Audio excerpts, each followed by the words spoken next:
Why is now, 11 years after the first fight, why is now the right time for this rematch? It just happened that I'm still in boxing, and he come out from retirement, so and he decided to do it again. So this is it. Like I'm so excited for the fight. It's going to be in the Sphere. It's going to be a first of its kind event. The last time you and Mayweather stepped into a ring, it was 2015, over a decade ago. Is there anything you can learn from that fight heading into September's bout? Oh yeah, I learned on that fight way back 2015. I think we uh, we become mature right now, how to handle it, and like I hope that it will not happen again, like the way it is last 2015. It's the experience is like not 100%, but I'm hoping for this time around, no more excuses, especially to my condition, and also for everything. Like I'm so excited and ready to the fight. Although before he wants an exhibition with me, but I disagree, and I don't want to fight with exhibition with him. I want to fight a real fight like this. So this is it. Like this is what I'm waiting Manny for. Pacquiao versus Floyd Mayweather Jr. Who would you have? I like Manny Pacquiao in the second one, because I think with Mayweather slowing down a little bit, age catches up on you. And I think with Manny always looking in good shape. Obviously he's not partying, not drinking. Mayweather's always partying, chilling, enjoying himself. I think there's a different way of living for both fighters, the way they act, the way they are. I mean, Mayweather is still like a 20-year-old kid, whereas with Manny Pacquiao, he's very, intelligent, and he's on the right path. I got Manny Pacquiao winning that fight. But like, who knows? But this is boxing. And like Mayweather always ends up pulling it off, but I just feel that Manny Pacquiao would be, in my opinion, the favorite. The pick. I know the boxing business, you guys too, right? It is about money. Could they already be thinking about a trilogy? I don't know. Call me crazy. I'm gonna call it a draw. All right? I don't know. I think the fight's probably gonna be pretty much the same, but both of them are not the same fighters that they once was. Their names are, but as fighters, they're not. I mean, they both they both aged. And I'm gonna be honest, the last fight when he fought Barrios, that fight looked like crap to me. I mean, he even looked like crap. I mean, it looked like, even though the fight was close, and I understand the fight being close, but the greatness of Pacquiao was gone. I didn't see it. I didn't even see an inkling of it. I think that's a fight that that's going to draw a lot of attention. So, what do you think about that fight? Do you feel like that's a fight that we can compare and say it's going to be something similar, or is it going to be completely different? Because I know Floyd got his number. Yeah. Yeah, Floyd got his number. There's not going to be anything different. You think it will end differently, or would it be a similar kind of fight? I'm not sure. I mean, like I said, I think it's gonna be a similar kind of fight, but I mean, Floyd's gonna it's just gonna outbox him. Mm-hmm. And honestly, if Floyd does start digging to Pacquiao's body early, I mean, Floyd's gonna hurt him. Do you think that this is gonna give, I guess, Pacquiao in his mind the closure he needed, win, lose, or draw, that he's able to get that? And this fight isn't really about Pacquiao. It's more about what Floyd wants to do to him. If Floyd wants to box him, he's gonna box. If Floyd wants to press him, we're gonna see Floyd press him. It's more. I think comes down to more. It's still competitive. It still comes down to both of them, honestly, too. It's like Pacquiao wants to win, and Floyd, is he gonna outbox him again, or is he gonna press to stop him? Mm-hmm. So, I mean, it's a very interesting fight. It's the original one was the fight of the century. Mm-hmm.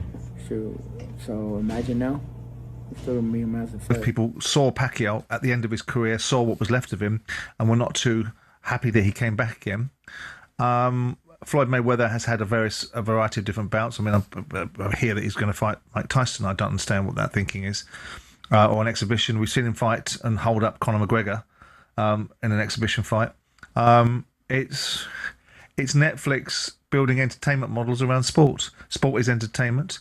It crosses over. Netflix have got a proven model of success that ultimately they invest some money into these sort of things, whether it's Jake Paul versus Mike Tyson or Jake Paul versus Anthony Joshua. They look at their lifetime value of their average subscriber, not every subscriber, but their average subscriber, and then they multiply it by the amount of subscribers they think they're going to get as new ones, and they make a commercial decision. Pacquiao versus Floyd Mayweather, they fought too late in 2015 when they were 36 and 37 respectively, I think. They're 47 and 48 now. Yeah. So it is a somewhat cynical land grab, a financial opportunity. But if people are prepared to pay it, and Netflix are prepared to put it on, and people want to watch it on their Netflix subscription, and people want to subscribe to it, no harm, no foul. The thing is, as well, is that Netflix actually, obviously, clearly are starting to move into the sporting arena. We've seen NFL on Netflix over the course of the last year. Yep. They've bought the rights to the Women's World Cup in 2027 in America. They've got they've just taken over Warner Brothers Discovery, and they swallow up a load more content there. And so they should. They've got. This is a natural progression. It's a natural evolution. Netflix started as a concept that used everyone else's content, and then started to commission their own content. They started to make their own films. You know, The Irishman was a film made for Netflix with Robert De Niro and Joe Pesci, and they started to build out their own content. They're now a business that has huge reach, huge opportunity, and sports is a massive passion center. It's a massive driver. Why would you not have versions of sport? They've dipped their toes in with Drive to Survive and all the other different shows that have ultimately been in the past, which whether it was them that did Drive to Survive, I can't remember. But so, and I'm surprised, and I wouldn't be surprised if we see Amazon come and play more regularly in this. And what it is, and what it should be, is good for the sports in terms of the economics that they bring to the sports. The more eyes that are on the prize, the wider the net, the bigger the interest levels come. I remember talking to Turkey Al-Sheikh about Netflix, because obviously he's got an interest in DAZN. Yeah, but he's now using some of his... He's a disruptor. He wants to disrupt. He wants to keep everybody off balance. He wants to keep, his idea was, everybody thinks I'll put it on DAZN, I'm going to stick it on Netflix, because he wants to move the pieces around the chessboard and see where they come off and see what opportunities they can create for their outcome. Hence the reasons why, Dana White, Eddie Hearn, Conor Benn, Turkey Al-Sheikh, all these different moving parts. But what it does is, because there is an inherent belief in Saudis that boxing can become a much bigger sport. They don't see a glass ceiling. They were talking to me about making it one of the biggest sports in the world. Now, it engages people, but when you look at the biggest sports in the world, football, cricket, because of the eyeballs dwarf it. Yeah, because of the eyeballs that are in certain continents that watch cricket, and other sports that are, the NFL that have massive audiences because of the North American contingent. And boxing has lost its luster in terms of it doesn't have the same broadcasting deals it once had back in the day with Showtime and HBO and all of those sort of people. But it's coming around again, and there's an inherent belief in amongst the Saudi contingent that the reason why they're boxing is a landscape for them. They couldn't break up golf. They tried to do what they wanted to do in golf, and it hasn't achieved what they thought they were going to achieve. They can't own football, but they can potentially own boxing because it's the Wild West. It doesn't have the same sort of governance. So the scale of opportunity and the Netflix of the world showing product, whether we think it's a good product or not, whether we think watching two 50-year-old men, nigh on 50-year-old men, having a dance that was 10 years too late when they were in their prime and is now 20 years too late. But our view is irrelevant, isn't it? Because the data obviously says it's going to be successful. Obviously, they wouldn't be doing it. Well, Netflix are not doing it for the good of sport. Exactly. They're doing it because they've got 300 million subscribers, and they can keep those subscribers by adding content in there, and they can get new ones. And it's a business model. It works. The boxers get more money out of it. What I'd like to see is the ecosystem getting more money out of these sort of things.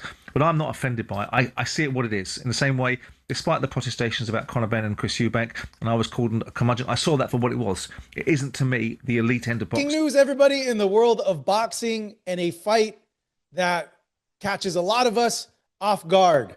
It's official. Floyd Mayweather Jr. and Manny Pacquiao will rematch coming up this year, September 19th, in Las Vegas at the Sphere. 11 years after their first fight in May of 2015, that still holds the record for the biggest pay-per-view of all time in the world of boxing and the biggest gate ever for a boxing event.